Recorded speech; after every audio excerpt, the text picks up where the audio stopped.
Okay, hi Peter, hi everybody. Doing good. I'm going to keep admitting as we go along.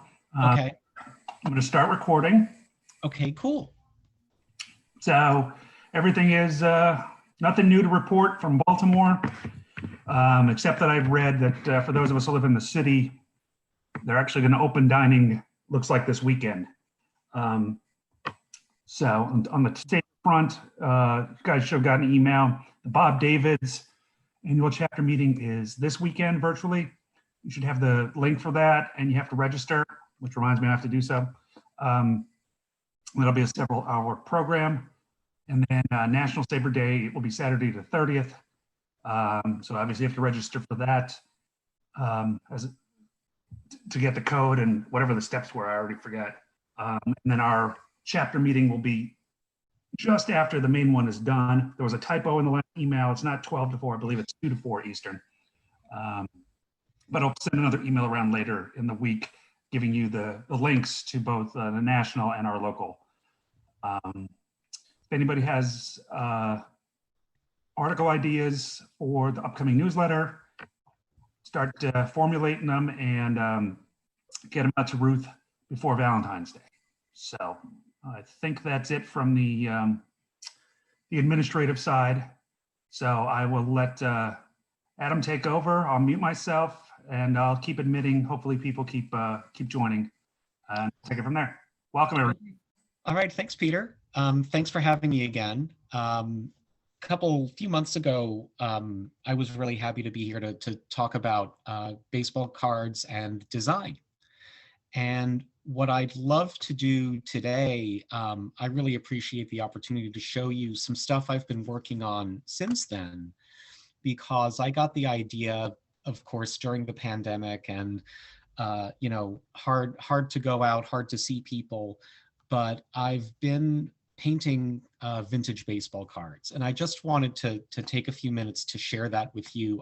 I don't think I would need the full hour, but I just want to show you some stuff I've been working on, get your reaction, invite you to come to my blog where I have a bunch of them posted.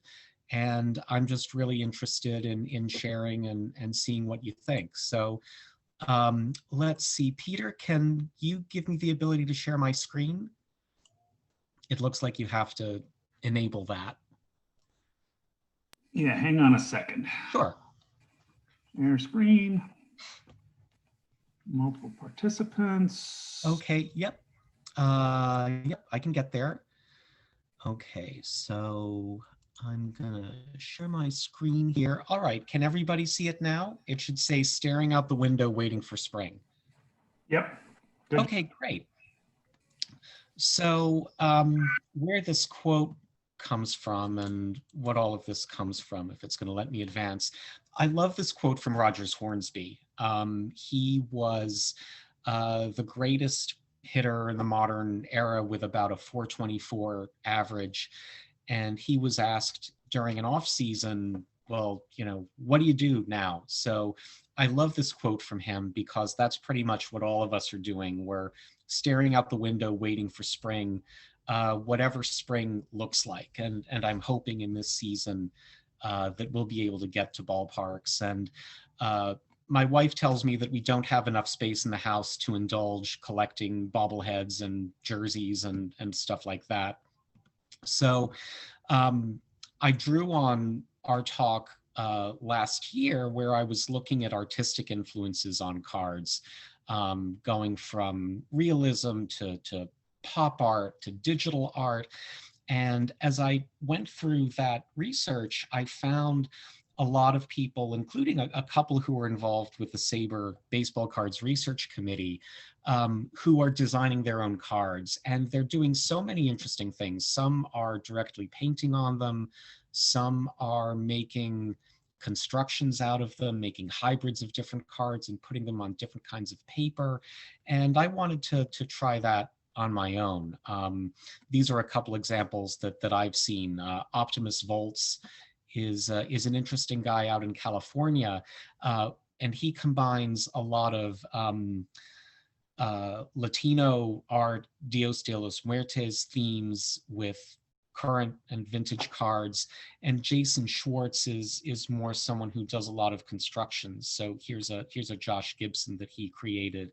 And I like his business model too, because he actually does this as a fundraising opportunity for different causes. I think he's raised about $10,000 for the Negro Leagues Museum at this point. So definitely check him out on Twitter as well. And so what I did was I wanted to do something that was creative, but I also like the idea of building on things that have already been made. And especially with what we talked last time, knowing that baseball cards are ephemera. They're things that are made for a certain point in time. I really liked the idea of taking them from being one thing to being another thing.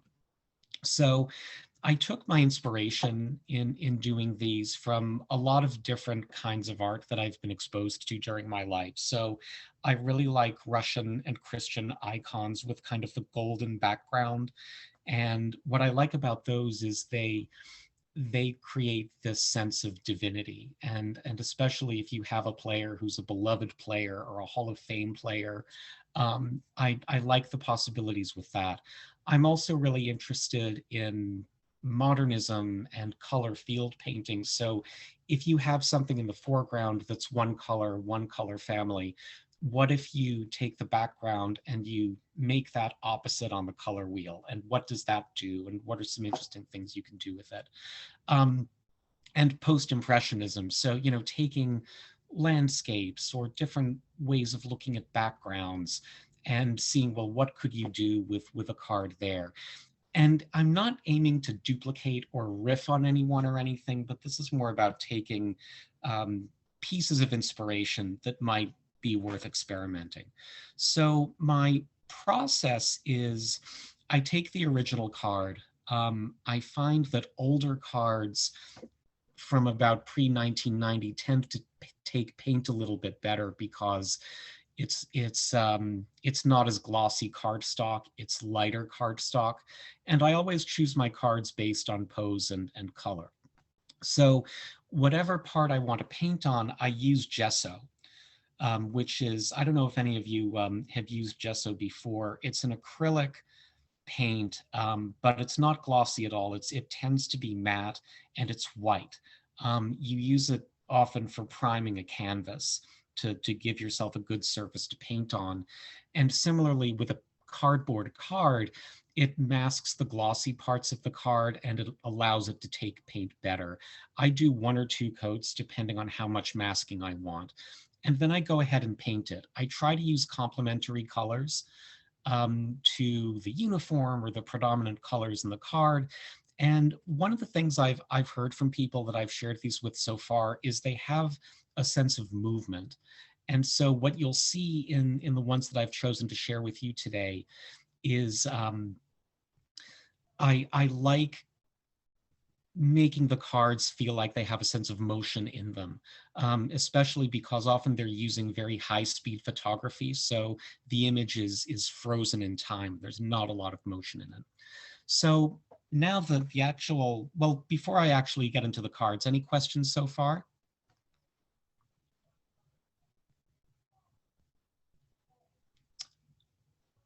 Okay, I'll just keep going then. So I'm really interested in Russian iconography. I was a Russian minor in college, and I've always loved the church art, the ecclesiastical art. And so for these cards, for Randy Johnson and Glenn Allen Hill, I wanted to make them almost like a Russian icon. And so that's why you see the golden background. I've painted over a lot of the design elements in the card except for the photo. And so I also wanted to produce this kind of halo effect around the face, and especially for someone like Randy Johnson, who's really a beloved player. In a lot of ways, he's got World Series rings, he's got Cy Youngs, just kind of a larger than life figure. So that was what I was trying to convey here.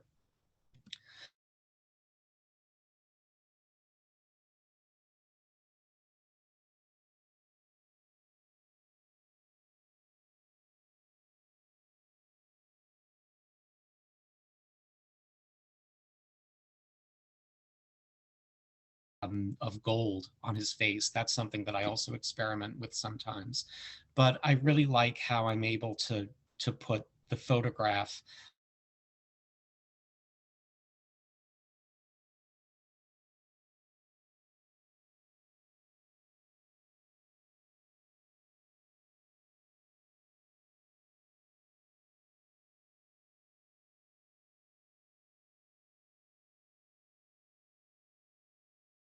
of his cards where I'm hearkening back to some Van Gogh paintings, and they've both seemed to turn out pretty well with that kind of inspiration. And for Kevin Bass too, especially that set, the 1988 Donruss set, is a pretty it definitely is an 80s card when you look at the design elements around the outer edge.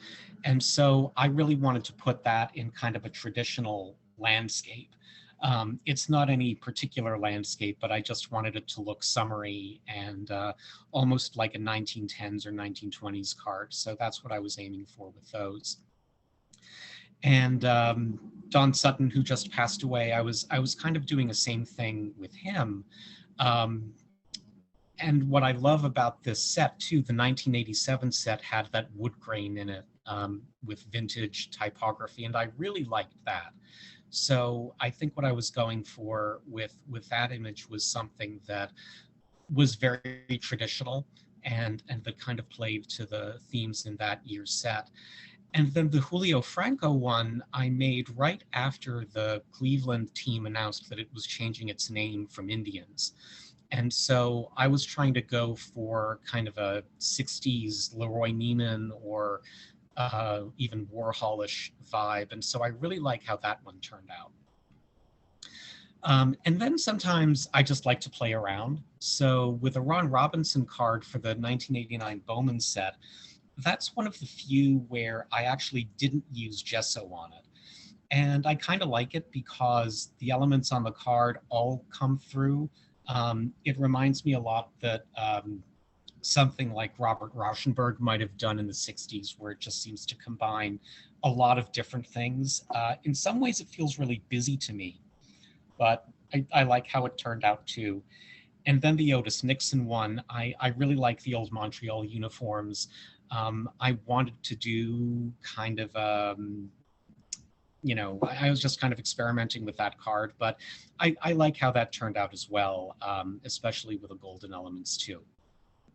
So that was all that I had. I'd love to. I can stop sharing my screen now, and I'd love to take any thoughts or questions that all of you have right now. So what do all of you think?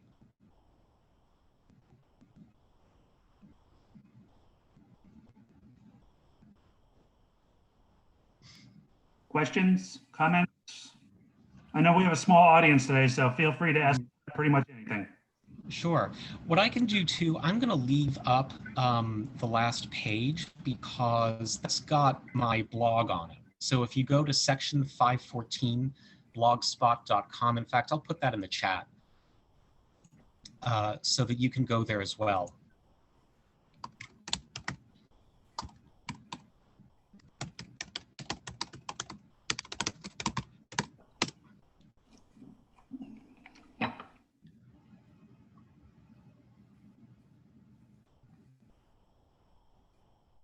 Oh, Jeff, I think you're on mute.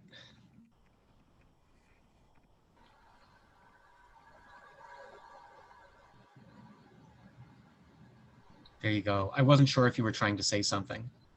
Oh, no. Oh, okay. I was just thinking out loud. Yeah. Yeah, so what do all of you think? I'm thinking that some of these, the SABR Literary Magazine just put out a call for submission. So I think I'm going to put some of these out to them and see if they might be able to use them.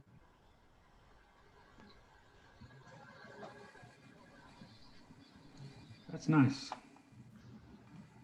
I wish we had a bigger crowd for you today, Adam, but, but you know, I'm actually on your blog right now. Oh, cool. Thanks. Maybe we'll put it up in the chop Oh, thank you. I'd love that. for people Thanks. who Sure. wish to Mhm.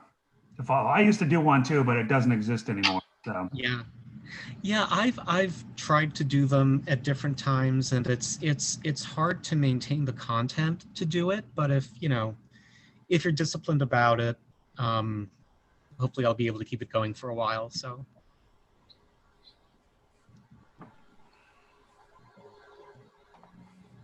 any questions, anyone? Anybody have questions for me? mhm. Trying to help out and think of something. I'm sure. We are putting, I am, once the website's done eventually, I'm going to try to have a calendar feature, just like SABR National does for upcoming talks and calls and stuff. But that's another project that I'll get to eventually. Oh, there's a dot it. Mhm. I wear a lot of hats.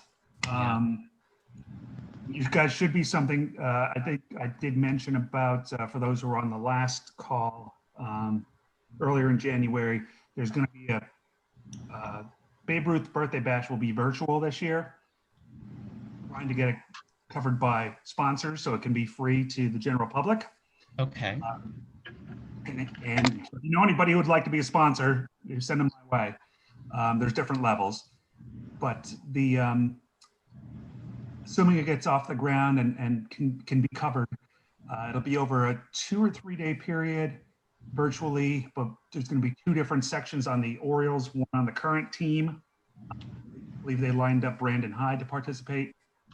And then the 1970 Orioles team, we're going to have Palmer, Brooks, Boog, and possibly, but not confirmed yet, Johnny Bench. And that'll be sort of a teaser for SABR 50 if it happens either in 21 or 22. For those who aren't from the from Baltimore or know the baseball background here, so we could probably blast it nationally and get a bunch of SABR people interested. So be on the lookout for that, because when things are confirmed, I will be sending it out to the chapter members in our Gmail list. Oh, that'd be great. When's his birthday again, Peter?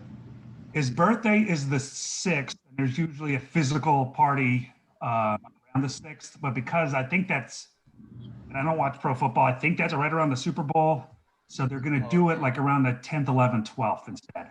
Okay. Babe Ruth and Ronald Reagan are both February 6th.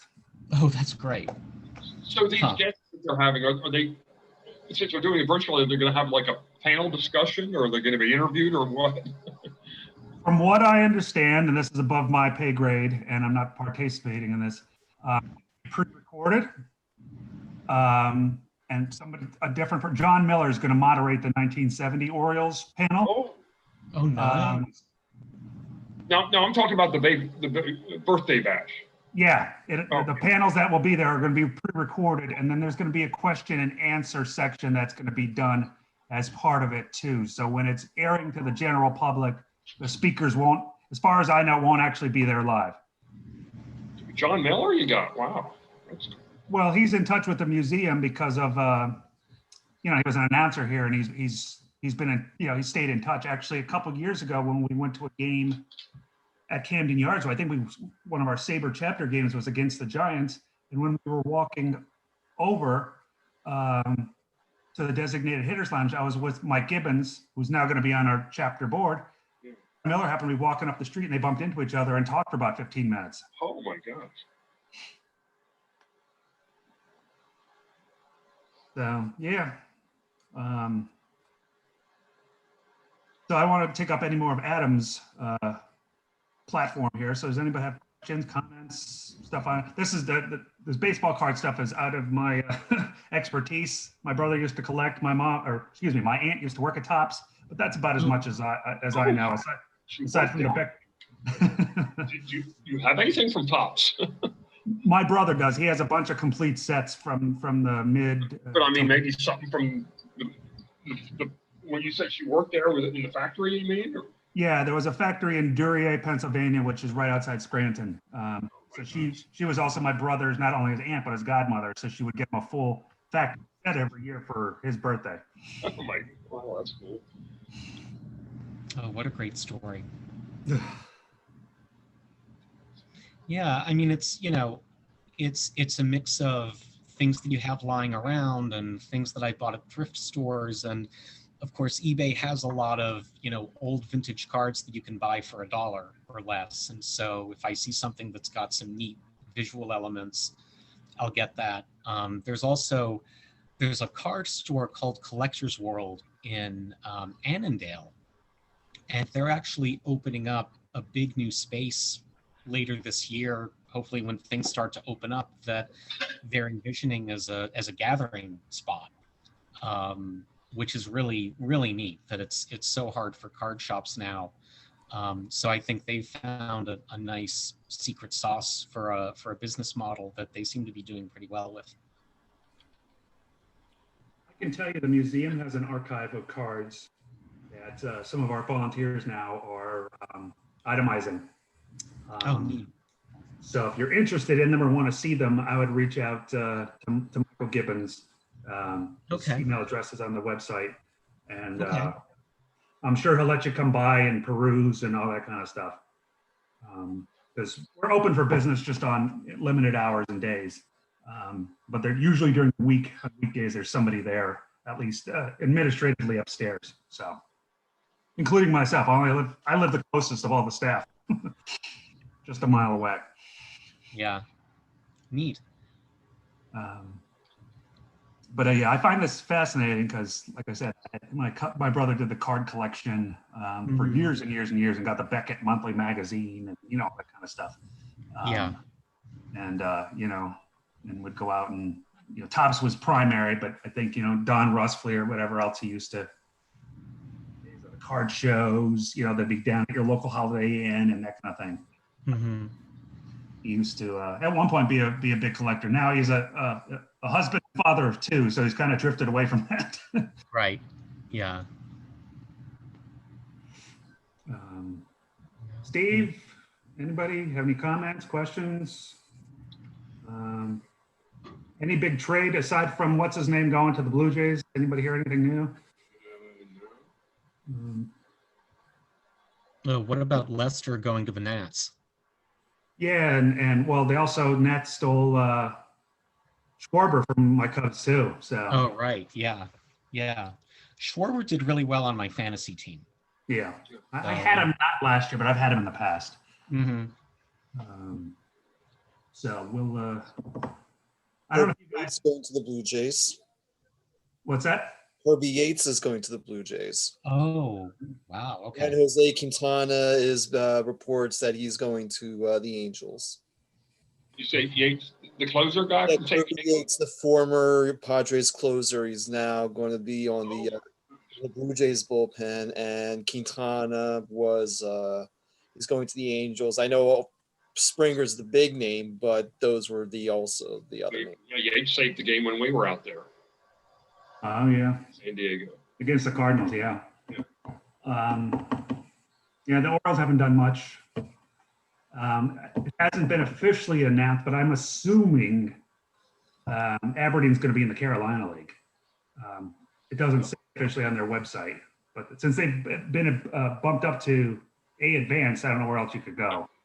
So the Carolina League is still existing. Yes, that's the New York Penn League that's gone.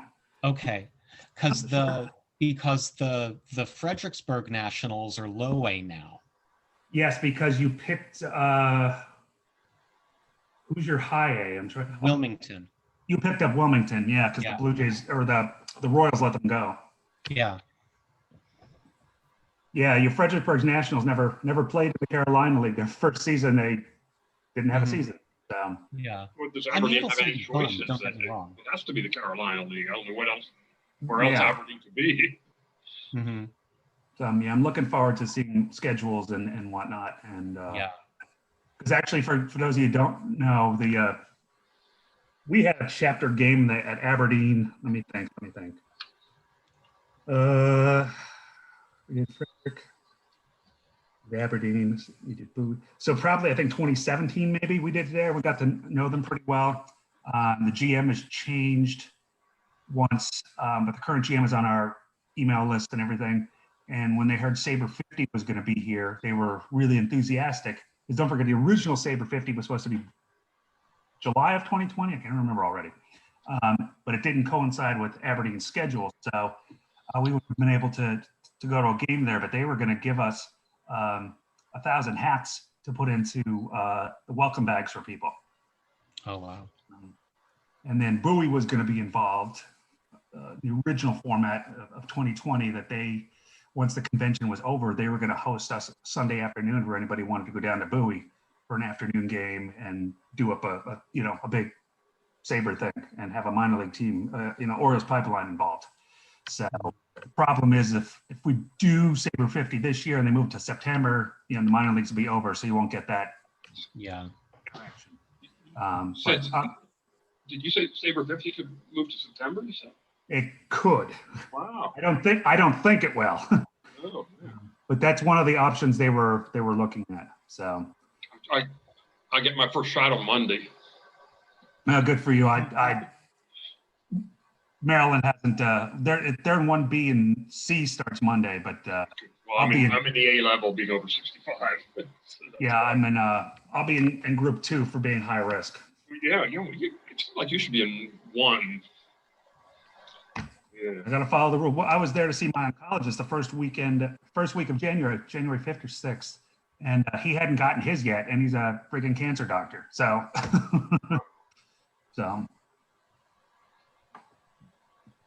but I'll go when I can, believe me. Yeah.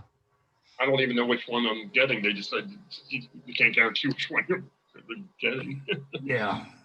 So, it's a slower rollout now with an administration change. Maybe it'll pick up, maybe it won't. Who knows? Yeah, we're on the list for Virginia, and I think we're both 1B, but we haven't gotten the call yet. Yeah, and each state is listing 1B and C and stuff differently. Yeah. Your Department of Health is different. Yeah, I think some of the states is 75 for the first group, and we're 65. Yeah. Maryland's doing it 75 and up, and then 65 and up. Because I work with a bunch of attorneys who are 75 and up, so they're already scheduled. Do they schedule you for both shots at once, or do you schedule for the first shot and then you get? Well, I just scheduled for the first shot, and then it said you have to be available within the next 30 days for the second one. Oh, okay. I was. Maybe when I go for the first one, they'll tell me about the second one. I'm not sure. Okay. Yeah, all the people I know who've gotten it so far are either over a certain age or in the medical profession. Mm-hmm. Yeah, my nephew's wife is a doctor, and she's gotten hers the first one already. Yeah, I work at NIH, and they got doses for all the clinical people. So everyone who's working in the hospital, they got 2 rounds of about 2,300 doses each. And so what they've told us is if you can get it through your local health department before we have enough doses on campus, then do that. Do you drive or subway when you go to work? When I go to work, I drive. Okay. Because otherwise I'm going through the city on Metro, which takes forever. I know. Yeah. The rainbow colored lines. Yep. Yep. You guys know they knocked down the for all those who went to Bob David's meetings over the years, that Holiday Inn in Roswell was imploded. Yeah. There was a nice video of that. Yep.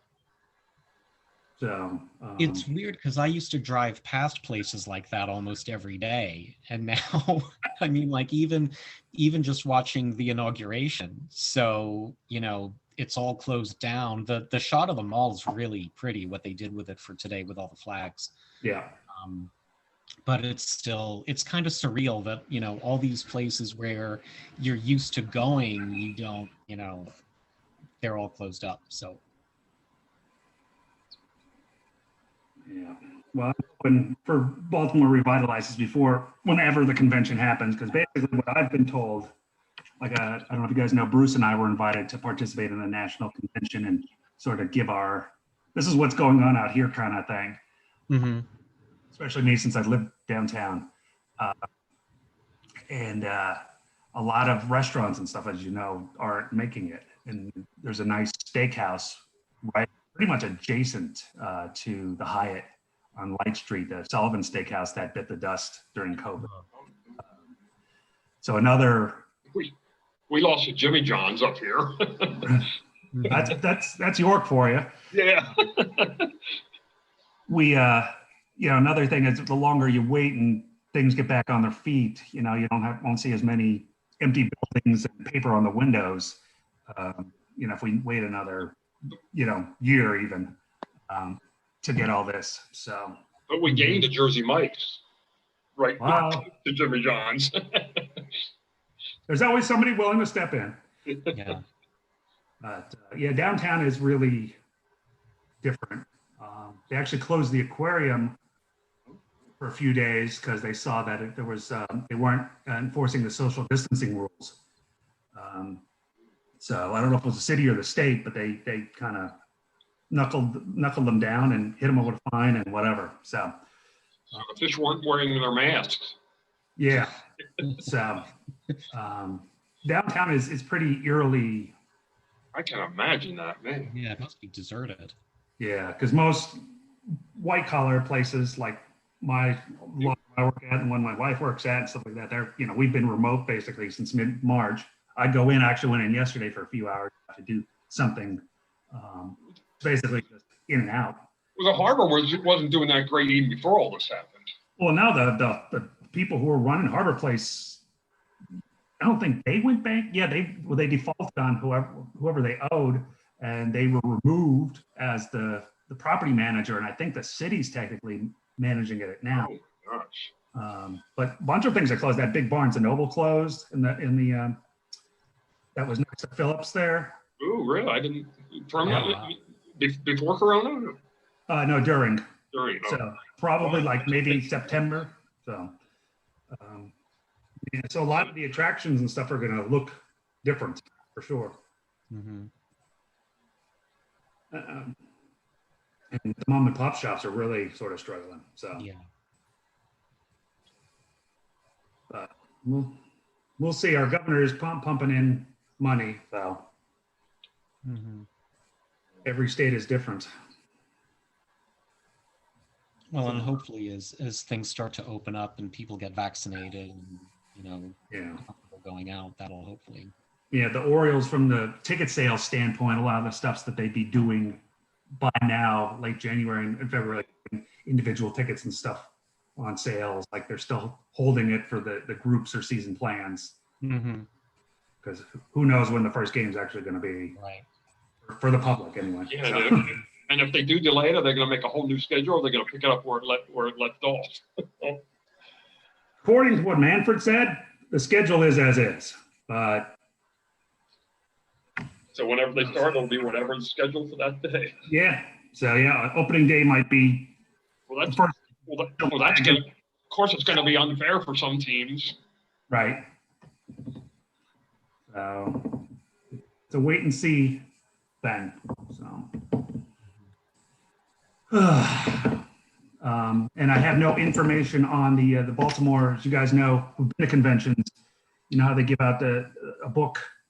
I contributed to the Baltimore one. A bunch of our chapter members up here have.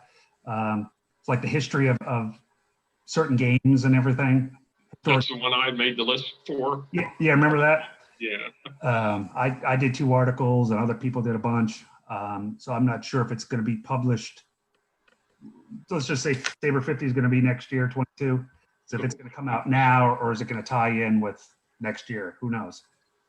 So Baltimore will still be into duty whatever year the next one is.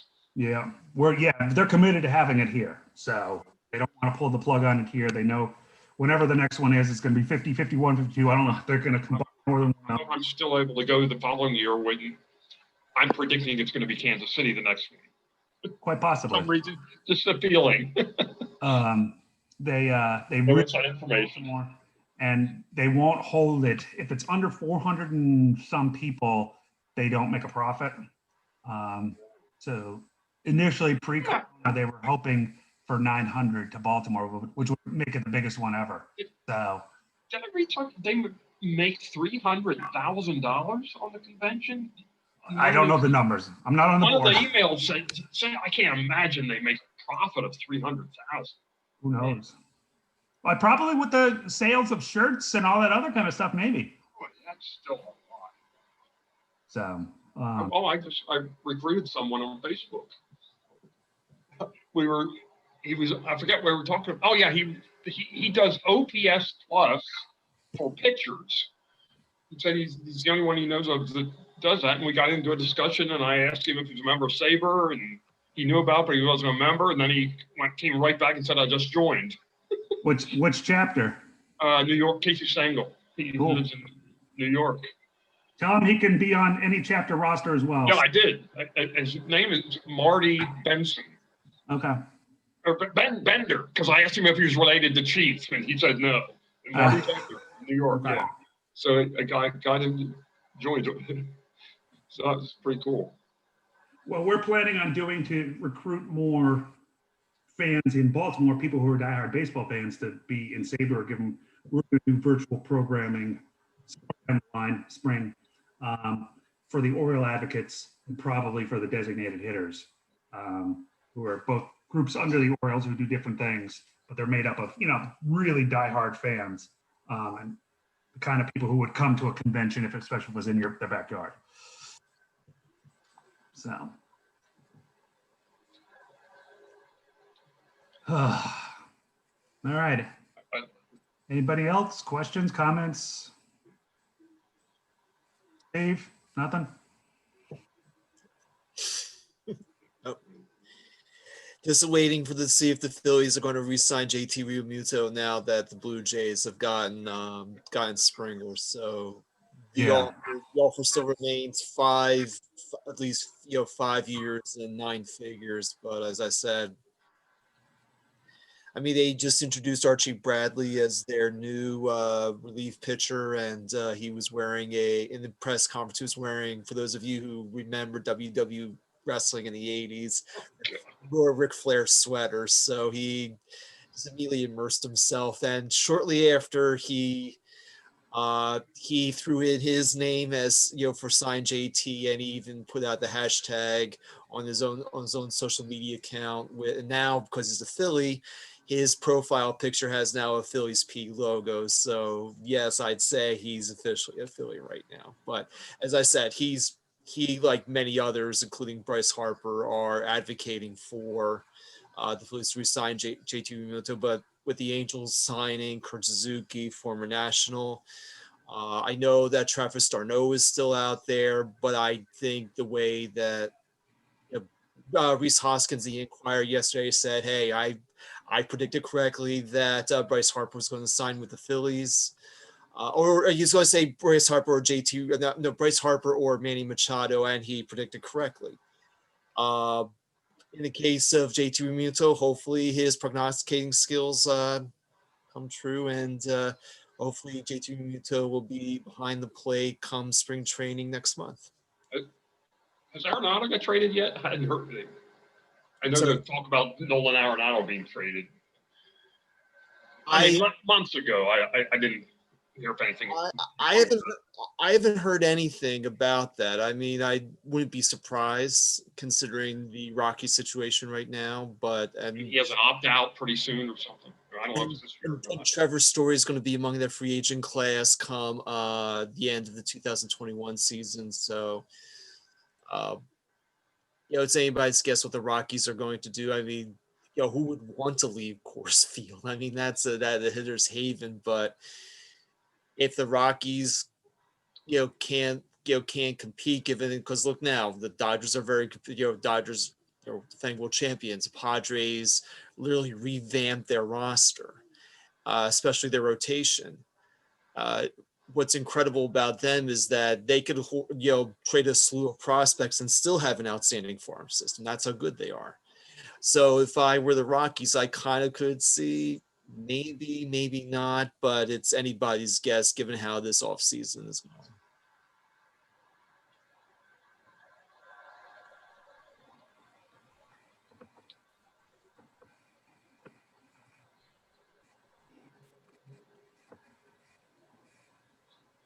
Well, I think I killed that part of the conversation, did I? It's all right.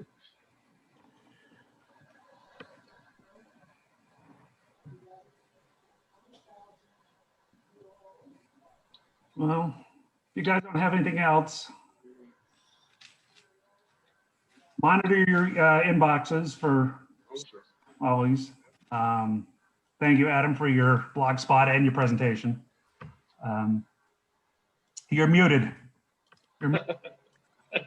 My pleasure. Thanks for having me again. Absolutely. So, Thank you for your presentation today. Thank you. Oh, you're welcome. Sure. And I welcome your comments on the blog too. I'd never so- heard of painting baseball cards before. so we'll have the next one, obviously, will be the first, I think it's February 2nd or 3rd. RJ Lesh will be doing a presentation on the New York Giants who won 3 straight pennants from 1911 to 1913. And more info and bio will come out for his thing. And then we're going to bump what would be the called shot lunch next month, which is the 17th. But since it's Ash Wednesday and a lot of people go to services and whatnot, we'll move it by a week to the 24th. Okay. But all these things are being recorded, so if you ever missed them, they'll be up on the SABR website and YouTube. Great. Jacob, I believe, is the one who puts those up within a few days. So, Oh, by the way, you know this meeting wasn't listed on the SABR calendar. you know why? No. I think they've been overwhelmed. And usually Oh. when these Oh. things are scheduled, I send the emails to Jacob, and usually he sends me he puts it into Zoom and sends me the link, and then I blast it to all you. I just think they've been shorthanded. They had a change in personnel and all that kind of stuff in Phoenix. So actually, I logged into Zoom and created the meetings myself. And for some reason, they didn't make it to the calendar, even though I've sent them to the appropriate people. So, Well, we appreciate your work on this too. I know you're really well, busy. I'm on the younger side of folks in our chapter and everything, probably the youngest board member, I would guess. So I sank or swim or sink. So when the Zoom stuff started, I didn't know what I was doing. And actually the first probably 3 or 4 that we ran, I didn't record because I didn't know what I was doing. But since I've kind of mastered it and Bruce just lets me run with it, I do this all the time now. And if it's ever booked, since there's only one account for SABR chapters, it's ever booked in our time, the museum has an account as well that I could use. So we should never, if we're comfortable in the times that we use, so even if another chapter gets in before us or something books, we have an alternate way to still have our meetings. So I'm going to finish my sandwich. I think I'll start mine. Yeah. And I don't know if you guys know anybody who passed from COVID. We lost 2 SABR members, both of whom sat on the Baltimore roster, but they were primary members elsewhere. With Donald Plavnik, who lived in Northern Virginia. You guys know that name. He was older, 70s, maybe even early 80s. He passed in late summer. And then Fran Zimnich, who was a good friend of mine, he actually played in my fantasy baseball league. His primary chapter was Philadelphia. He wrote a bunch of baseball books, a lot on the Phillies, actually, over the years. He passed a week before Christmas. He was 66. So there are real people, affected. So it stinks. So to not get it.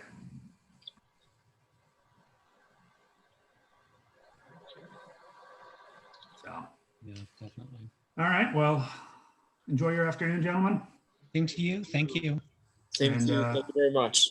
We'll be in touch soon. I'll see you all SABR Day this weekend is the Bob Davids one. Right. I'm registered for that. Yeah. I'll be there. Yeah, I got to register. I'll do it right now. And then after is the national one. We can't possibly see all the people on the screen from that. I'm sure there's going to be a lot. The most I've ever seen on a screen was during a trivia thing. It wasn't SABR related. Renee and I did in the maybe October, and there were a couple hundred people on there, and I don't know how they manipulated their screen, but you couldn't see everybody, but you could see a lot of them. I think you could probably scroll somewhere. Yeah, you scroll Yeah, through. you can scroll, and it's based on when you join. I think when you get to that amount of numbers. Oh, yeah. Mhm. All right, guys. Well, have a good one. You too. All Reach right. out if you need anything. Yeah. Take Will care, do. Adam. See you all soon. Yeah. Thanks again. Stay safe.